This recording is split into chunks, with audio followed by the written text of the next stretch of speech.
Assalamualaikum warahmatullahi wabarakatuh. Balik lagi teman-teman di channel kajian online. Presiden Prabowo Subianto mendesak seluruh anggota DPR mempercepat pengesahan RUU perampasan aset.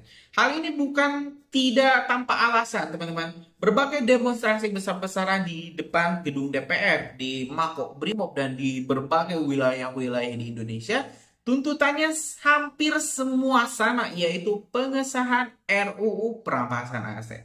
Lalu muncul pertanyaan, kenapa sih rakyat, kenapa sih mahasiswa, rekan-rekan semua ingin RUU perampasan aset ini disahkan? Ini berawal teman-teman dari kenaikan gaji kemarin ya. Puncaknya kenaikan gaji dan tunjangan para anggota dewan kita yang sangat fantastis, di mana kenaikan itu menyentuh sampai 100 juta per bulan atau 3 juta per hari. Ini tentu melukai hati rakyat Indonesia yang dililit pajak. Hidupnya juga cukup kesulitan, tapi harus terus membayar uang pajak.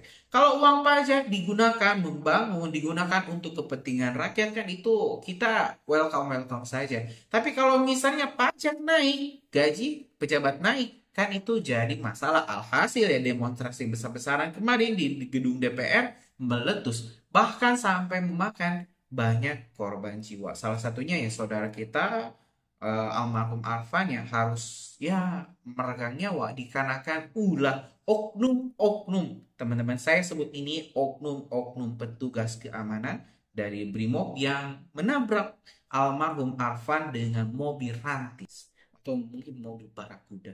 Nah, hari ini kita bakal tengok informasi selengkapnya terkait instruksi langsung dari istana, dari Presiden Prabowo Subianto. Bahkan teman-teman, juga ada ini instruksi dari mantan Presiden ke-7 Republik Indonesia Bapak Joko Widodo yang memang meminta para anggota dewan mengesahkan RUU perampasan aset. Targetnya teman-teman adalah bulan ini. Bulan ini September 2025 RUU perampasan aset bisa segera disahkan atau ya diparipurnakan. Tanpa panjang lebar, kita kaji dulu informasi selengkapnya.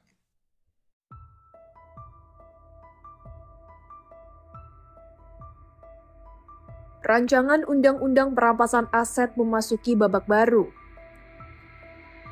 RUU Perampasan Aset kini telah masuk ke dalam program legislasi nasional prioritas 2025. Hal itu terjadi setelah Balik DPR menggelar rapat evaluasi Prolegnas 2025 bersama Menteri Hukum dan Panitia Perancang Undang-Undang Selasa 9 September 2025. Sementara itu, Menkum Supratman Andi Aktas menyebut pemerintah setuju dengan usulan Balik DPR agar RUU Perampasan Aset masuk Prolegnas Prioritas 2025. Supratman kemudian berterima kasih kepada Balik DPR. Menurutnya, pemerintah sebenarnya sudah siap untuk mengusulkan RUU Perampasan Aset masuk dalam Prolegnas Prioritas 2025.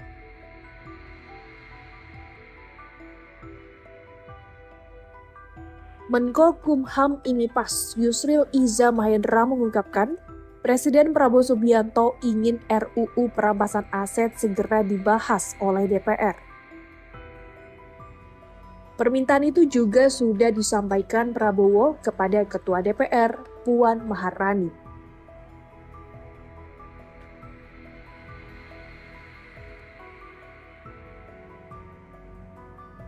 Keputusan RUU Perampasan Aset dikebut tidak lepas dari strategi Prabowo berunding dengan para pemimpin partai politik. Menurut Supratman, lobi politik Presiden membuat DPR memutuskan untuk menginisiasi RUU Perampasan Aset dalam Prolegnas Prioritas 2025. Supratman mengatakan kesepakatan itu menjadi tanda bahwa pembicaraan Prabowo dengan pimpinan parpol berlangsung baik. Pemerintah pun saat ini tinggal menunggu draft RUU Perampasan Aset yang disusun DPR karena menjadi inisiatif para anggota dewan. Nantinya setelah menerima draft tersebut, Presiden akan menyerah terimakan surat Presiden. Supratman menyebut yang terpenting, sudah ada keputusan politik antara pemerintah dan DPR. Mendukung penuh dibahasnya kembali rancangan undang-undang perampasan aset, karena ini penting sekali dalam rangka pemberantasan korupsi, sangat penting. Dan itu sudah, seingat saya sudah 3 kali kami mendorong agar RUU perampasan aset ini pada saat itu segera dibahas di DPR, dan di tahun 2023 bulan Juni kita juga mengirimkan surat ke DPR untuk segera RUU perampasan aset itu dibahas di DPR. Tapi memang fraksi-fraksi di sana belum menindaklanjutinya saat itu. Kendalanya apa Pak waktu itu Pak? Keterangannya seperti apa, kendala kenapa tidak dibahas saat itu Pak? Ya, fraksi-fraksi mungkin belum ada kesepakatan. Dan kesepakatan itu memang biasanya kan atas perintah ketua partai. Berarti kalau untuk menanggapi yang kali ini berarti Pak Jokowi mengapresiasi sekali nih kalau untuk langkah sekarang. Iya, saya kira sangat bagus kalau RUU perampasan aset segera dibahas. Dan itu juga menjawab keinginan publik, keinginan luas publik untuk segera diselesaikan RUU perampasan aset. Urgensinya apa sih Pak untuk RUU perampasan aset itu disahkan? Pemberantasan korupsi. Kalau nanti selesai yang korupsi itu bisa hartanya dirampas. 3 kali tadi itu tahun berapa saja? Lupa, terakhir Juni 2023. Pak, soal lain Pak. Presiden Prabowo Subianto meminta agar RUU perampasan aset serta RUU Ketenagakerjaan segera dibahas oleh DPR RI. Hal itu disampaikan oleh Andi Gani Nenawea, Presiden Konfederasi Serikat Pekerja Seluruh Indonesia, setelah bertemu dengan Presiden Prabowo Subianto di Istana pada Senin 1 September. Menurut Andi, Presiden bahkan meminta langsung Ketua DPR RI, Puan Maharani, agar pembahasan segera dilakukan oleh seluruh fraksi. Dalam kesempatan itu, Andi juga menyampaikan dukungan Serikat Pekerja terhadap kepemimpinan Presiden. Ia menegaskan komitmen buruh untuk berdiri bersama kepala negara dalam menjaga kepentingan pekerja sekaligus stabilitas negara. Andi menyatakan Serikat Buruh mendukung penuh aksi demonstrasi damai sebagai sarana penyampaian aspirasi. Namun ia menolak keras adanya tindakan anarkis yang dapat mengganggu politik dan ekonomi nasional. Ya pemerintah serius nggak? Serius katanya. Loh, kalau serius ajukan ke DPR, kan sudah tinggal disahkan. Ajukan lagi, saya ajukan lagi. Kalau pemerintah mau jangan ke kami lah, kami ini kan Korea, itu sana gitu. Tapi kalau sekarang itu diberlakukan, itu akan terjadi korupsi lebih besar. Terus yang ini jalan nih, sampai akhirnya udah selesai. Ketika akan disahkan, tiba-tiba DPR nggak mau. Udah selesai di tempat kita. DPR nggak mau, makanya saya berteriak-teriak di DPR. Kalau Anda mau, disahkan toh. Ini RUU perampasan aset ini. Lalu ada yang bilang, ya pemerintah serius nggak? Serius katanya. Loh, kalau serius ajukan ke DPR, kan sudah tinggal disahkan. Ajukan lagi, saya ajukan lagi. Gitu. Di bulan April atau Mei tahun 2024 tuh kita ajukan lagi nih surat dari Presiden tahun 2023. Nih surat dari Presiden, tolong disahkan nih Undang-Undang Perampasan Aset. Di sana nggak mau lagi. Iya. Entah alasannya apa gitu. Nah, apa politisnya? Yang gitu kan? Nah, apa politisnya? berarti ada resistensi yang tinggi itu kan? Iya, mungkin secara gurauan mungkin diwakili oleh Pak Bambang Pacul. Bambang Pacul. Korea ini ngikut saya gitu. Ngikut, iya. Kalau pemerintah mau jangan ke kami lah. Kami ini kan Korea, itu sana gitu. Terus saya ketemu dengan Bu Megawati bicara. Oh, sempat bicara saya. Alasannya masuk akal. Alasannya masuk akal, meskipun itu bukan satu-satunya alasan. Pak Mahfud, kata Bu Mega, kami setuju tuh undang-undang perampasan aset kartel bagus katanya. Tapi kalau sekarang itu diberlakukan, itu akan terjadi korupsi lebih besar karena polisi dan jaksa itu bisa menggunakan undang-undang itu untuk memeras orang agar asetnya tidak disita, diberi surat bersih tapi bayar sekian. Dan itu betul memang bisa terjadi. Indonesia ini memang ya. Betul bisa terjadi. Oke. Wong saya dulu tahun 2000 itu mengusulkan rancangan undang-undang pembuktian terbalik. Saya kan pernah jadi Menkumham sebentar, sebulan. Pembuktian terbalik, gimana caranya? Kalau Vito menjadi menteri 5 tahun, gajinya dihitung tuh berapa? Kira-kira 5 tahun itu 7 miliar. Kalau ternyata dia punya kekayaan 10 miliar, langsung aja kamu korupsi 4 miliar. Buktikan kalau kamu tidak. Oke. Saya aja harus membuktikan sebaliknya. Gitu, ya. Apa saya main saham atau saya punya apa gitu. Saya dapat warisan, bapak saya meninggal nih. Kenaikan NJOP-nya sekian, udah benar nih 10 miliar. Bebas. Oh gitu. Itu kan undang-undang pembuktian terbalik. Iya. Waktu itu sudah saya siapkan. Tapi di pemerintah sesudah saya macet. Kenapa saya tanya ke Pak Oka Mahendra hadir, Pak, itu kan undang-undang bagus, kenapa Pak? Ini nanti kalau berlaku digunakan oleh jaksa dan polisi untuk meras-meras ini.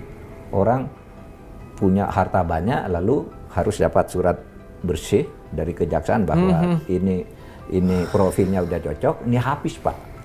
Kita belum siap gitu. Nah, saya sendiri alasan tuh masuk akal kan, alasan Bu Megawati masuk akal.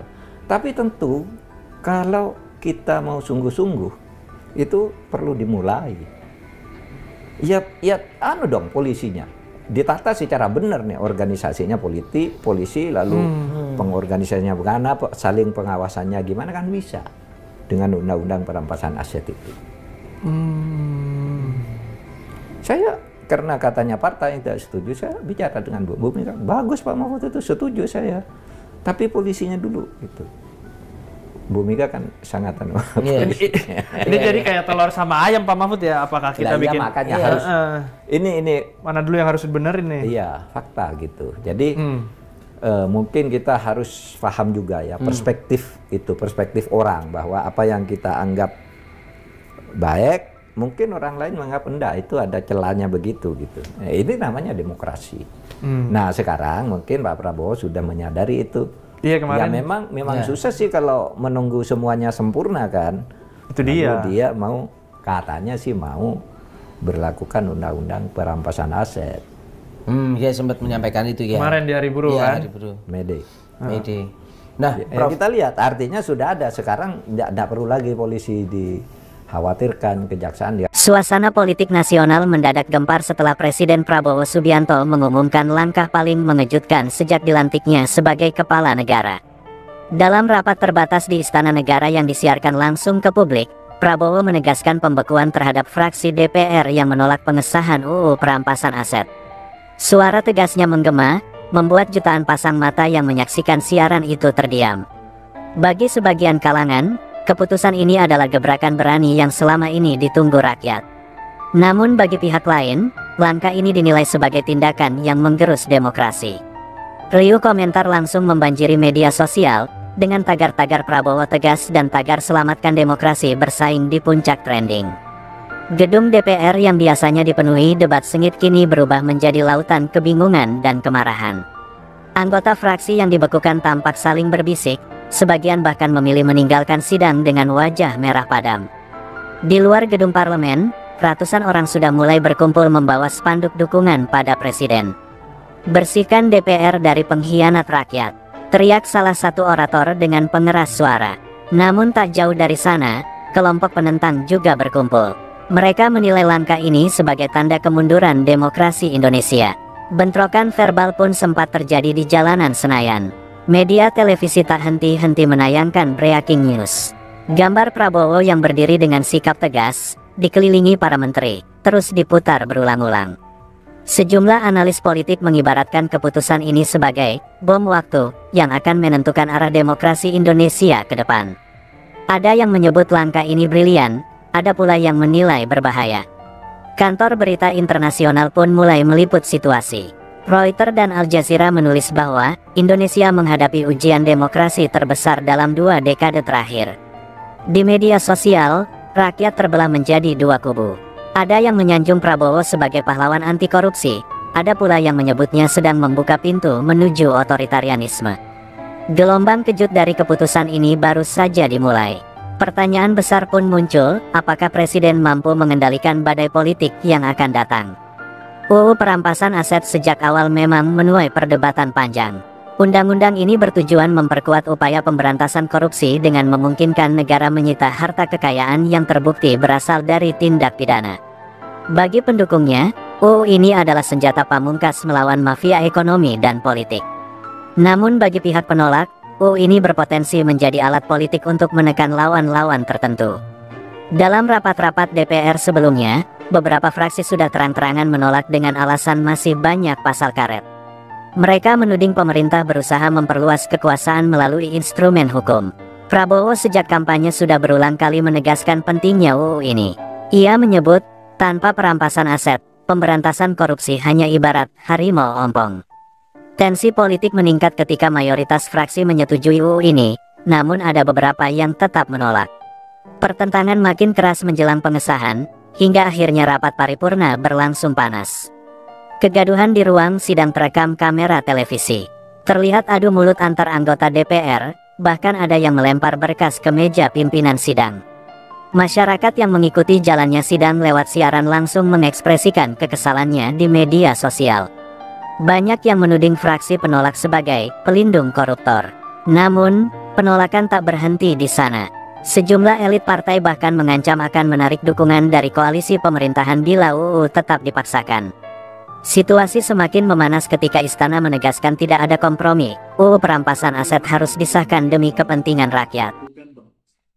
Ya teman-teman, barusan kita sudah saksikan, kita sudah kaji informasinya, berbagai informasi-informasi yang kajian online kumpulkan terkait RUU perampasan aset, di mana Presiden Prabowo Subianto sekali lagi teman-teman menegaskan bahwa RUU perampasan aset harus rampung teman-teman bulan ini, September 2025. Bahkan Pak Jokowi, mantan Presiden ke-7 Republik Indonesia, juga menyebut bahwa RUU ini bakal banyak memakan korban, yaitu para koruptor. Karena sekali lagi RUU perampasan aset sangat diinginkan oleh rakyat Indonesia. Kalau misalnya para anggota dewan kita tidak bisa mengesahkan RUU perampasan aset, dikhawatirkan akan terjadi pergolakan seperti 3 pekan yang lalu di depan gedung DPR, dan tentu ini tidak kita inginkan. Kalau misalnya Indonesia chaos, maka rakyat juga yang bakal susah. Ekonomi akan stagnan, bahkan pertumbuhannya akan minus.